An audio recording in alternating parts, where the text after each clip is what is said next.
What happens when the rules of reality start to break when you're fully awake? Would that be proof our waking lives are just like a dream or some type of simulation? Think about a dream. What's the most mind-bending thing you can do when you're dreaming and realize you can do anything? Fly, right? Or do something that you can't normally do. That's because when you realize the physical world isn't confining you and you aren't limited to its rules, you can break them and do impossible things. The last few weeks, I asked possibly the most important question I've ever tried to answer. How would you know if you were in a simulation? Well, I uncovered all the ways that prove it. And they involve near-death experiences, historical events that seem to change after the fact, undeniable miracles, and people being able to do things that should be completely impossible. There's a lot of evidence in the human world that there's more than meets the eye, and near-death experiences, out-of-body experiences, and even dreams might just be the smoking gun in proving that we're living in a simulation.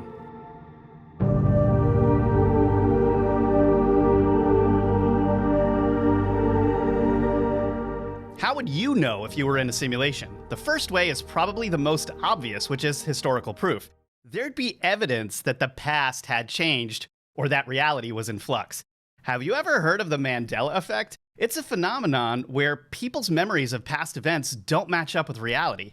Did you know that C-3PO has a silver leg, which barely anyone remembers? The Queen in Snow White doesn't say mirror, mirror on the wall.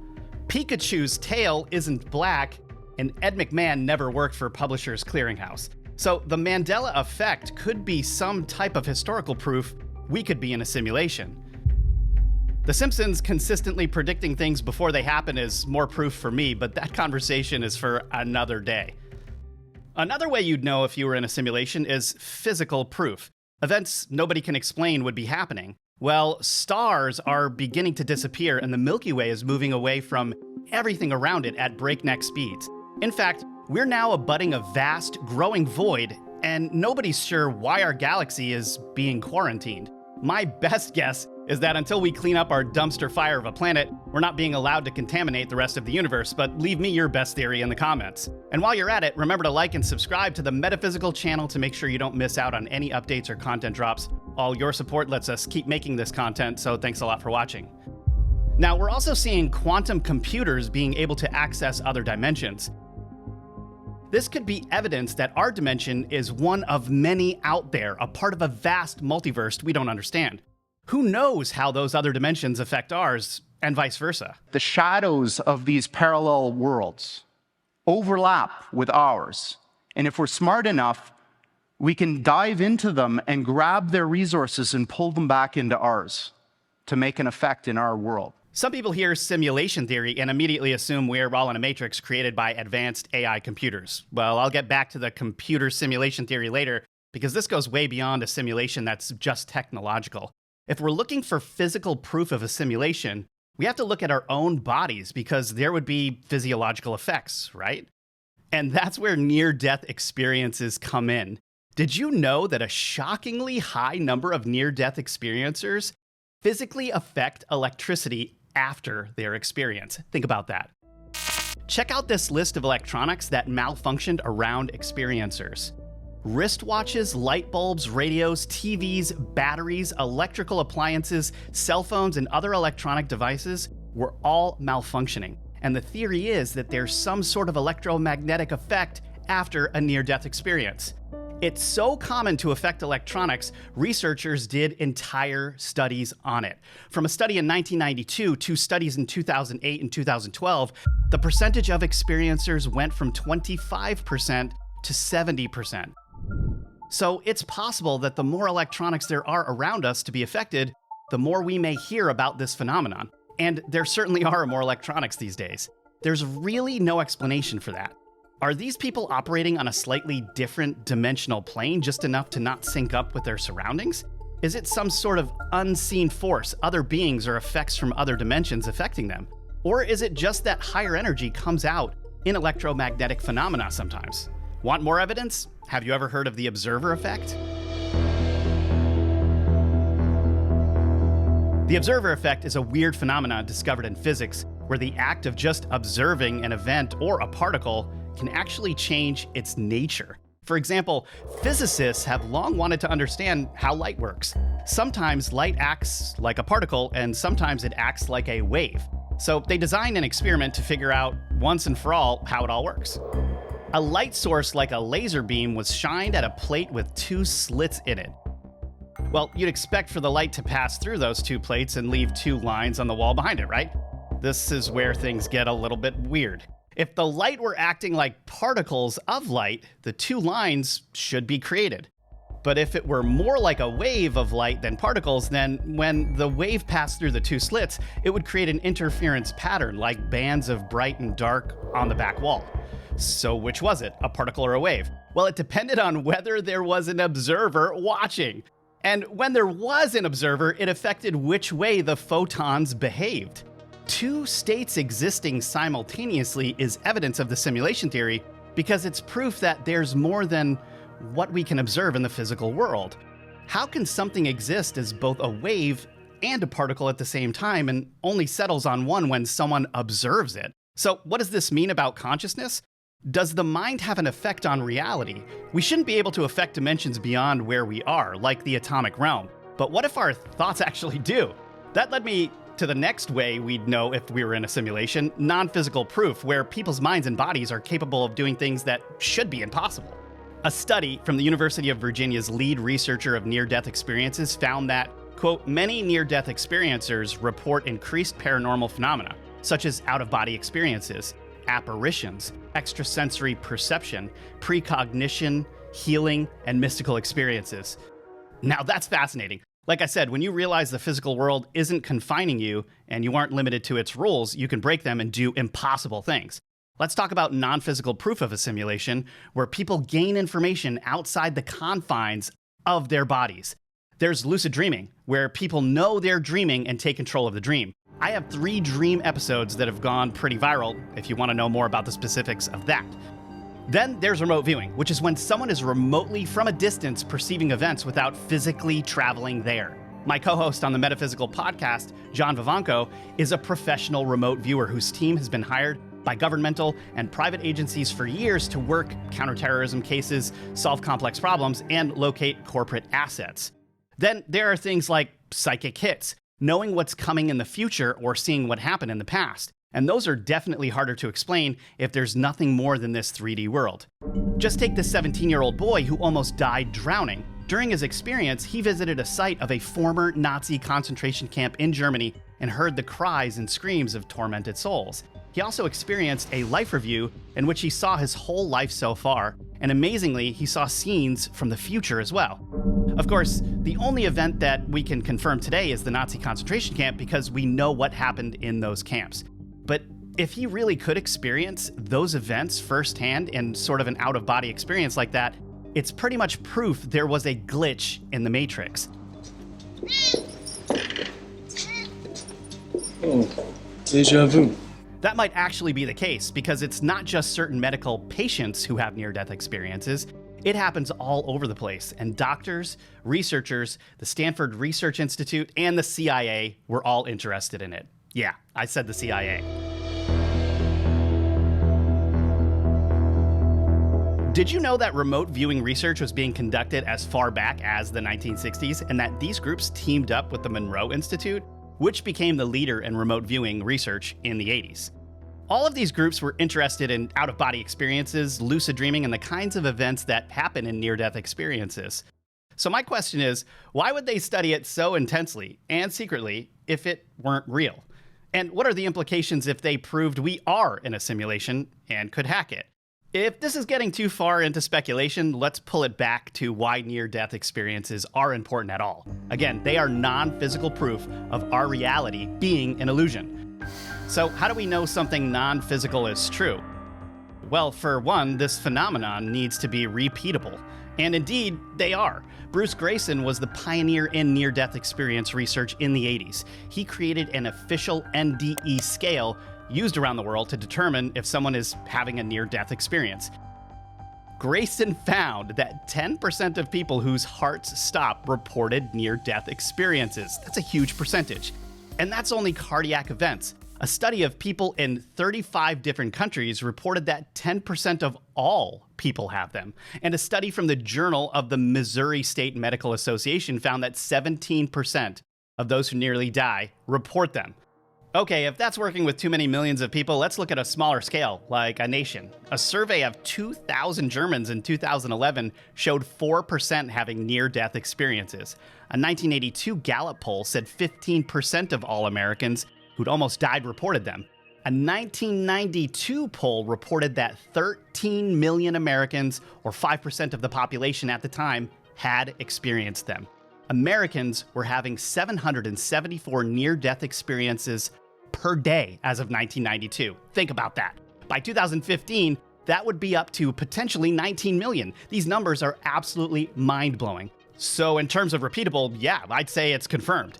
People were having such common experiences that Grayson compiled his NDE scale to look at cognitive, affective, paranormal, and transcendental components of near-death experiences and score each point. So if in the end you score 7 or more points, then it's considered by scientists to be a legitimate near-death experience. Some common aspects of near-death experiences are seeing beings or people floating and gaining information. Where is that information coming from? Not from this physical world. Okay, why are these commonalities common at all? People just magically all whip up the same type of heading toward the light hallucination in their heads? Tell me the mathematical probability of that. Think about it. Why do similar near-death experiences happen in countries around the world? A doctor from the University of Zambia looked at near-death experiencers in Africa, Japan, East India, America, England, and Micronesia. In one case in Africa, after being attacked by a lioness protecting her cubs, a 60-year-old truck driver reported that a highway opened up for him, going endlessly into the sky, surrounded by stars. When he tried to go onto the highway, the stars blocked his way, and he stood there until the highway and stars disappeared. So I guess it wasn't his time to go into the light. In another case, an 85-year-old stroke survivor reported, quote, "I felt I was put into a big calabash, the hollow shell of a gourd, with a big opening, but somehow I couldn't get out of it. Then a voice from somewhere said to me, 'Be brave, take my hand and come out. It is not yet your time to go.'" One of the most bizarre things I found in my research into non-physical proof that we're in a simulation was that small children's near-death experiences do not differ significantly from adults at all. That alone shows objective proof that these dimensions we're going to are real physical places, and it's not all in our heads, because a child hasn't lived long enough to acquire the notions a grown adult has. 3-year-olds report the same things happening in their near-death experiences as a grown man in cardiac arrest, or Elizabeth Taylor nearly dying in the operating room. Yes, that Elizabeth Taylor. She had an NDE. I sort of floated into this tunnel, and there were other figures that I recognized, and this welcoming, like sun, white sun, and warmth, and like being in liquid mercury. It was like being weightless. So now I want to know, do all people have near-death experiences? They were found to be equally common in people not in imminent danger as those who really had life-threatening situations. So being near to death isn't actually important. You just have to think you are to have a near-death experience. And that's some pretty clear non-physical proof that mind and matter are kind of the same thing. It should be impossible for a blind person to see clearly, for example. But there have been multiple cases of near-death experiencers reporting this happening to them. One woman, Vicky, was blind almost from birth. When she was 22, she was in a car accident and had such severe head injuries and trauma that she was still recovering a year later. Vicky had an out-of-body experience in an emergency room. She floated above her body as the doctors worked to save her. She said, "I knew it was me. I was pretty thin then. I was quite tall and thin at that point, and I recognized at first that it was a body, but I didn't even know that it was mine initially. Then I perceived that I was up on the ceiling, and I thought, well, that's kind of weird. What am I doing up here? I thought, well, this must be me. Am I dead? I just briefly saw this body, and I knew that it was mine because I wasn't in mine."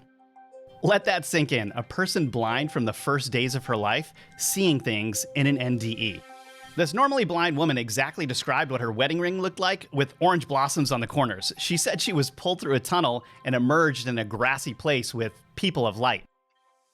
The coolest thing she said, though, was that it was the only time she could ever relate to seeing and to what light was because she experienced it during the near-death experience. It's interesting that when blind people acquire sight after surgeries, it usually takes them time to adjust to vision or make sense of certain aspects of sight. But Vicky understood it right away. So near-death experiences don't seem to be just physical experiences as much as something beyond. Another blind experiencer said, "Everything was very bright and sharp. I'm legally blind without my glasses, but the nurse took my glasses before they took me to the delivery room, but I could see clearly what the doctor was doing." And other blind experiencers reported 360-degree sight, perfect vision and seeing, sensing, and feeling on another plane. If these last examples weren't enough, there's another way you'd know if you were in a simulation, and that's something I'd call metaphysical proof. And there's more to this concept than something like religion, so bear with me because this gets deep. Did you know that near-death experiences frequently change people's personalities when they see there's something more? Honestly, that's why we should care. The benefits to humanity could be enormous if we actually accepted unexplained events, studied the things that break the illusion, and find comfort in the fact that there's certainly more after death. A study published in the Journal of Near-Death Studies reported NDEs are typically followed by long-lasting changes in perception of self, including loss of the fear of death, strengthened belief in life after death, a new sense of purpose, and heightened self-esteem. Changes in relationships with others, and changes in attitude toward life, heightened spirituality, and zest for knowledge. Sign me up. The comedian Tracy Morgan experienced this firsthand when he had his near-death experience. He said, "You don't just die and then come back to normal." The way I am with people, something's just different. I find myself saying I love you 200 times a day to strangers. I don't care. I don't got to know you to love you. I love you. That's how we supposed to be as human beings. We're supposed to take care of each other. What we see sometime down here on earth, ain't no room for that up in heaven. Ain't no room for it. Now, some of you might be asking, well, Rob, what do you think? Well, I think death isn't real, and near-death experiences are proof of the simulation theory. We're stuck here our entire lives afraid of death because we don't know where we'll be or what it's like or if there's anything more. But near-death experiences are demonstrable proof that there is indeed something more that can't be explained with our 2 eyes in 3 dimensions. The simulation theory, as some people think of it, is just technological, where AI has taken over and we're just stuck inside a giant computer simulation. But that's still just a theory from within the simulation itself. Let me try to explain this a bit holistically. Did you know computers were created because of binary code? Binary code was created from understanding the ancient Taoist Bagua, a set of symbols composed of lines that can only exist in certain states and combinations, and were used to explain this reality if you studied them. So computers are still within a spiritual universe, and all the dimensions that supercomputers and quantum computers may access are still just dimensions that exist in parallel within the larger simulation. It's not a computer simulation at all in the end.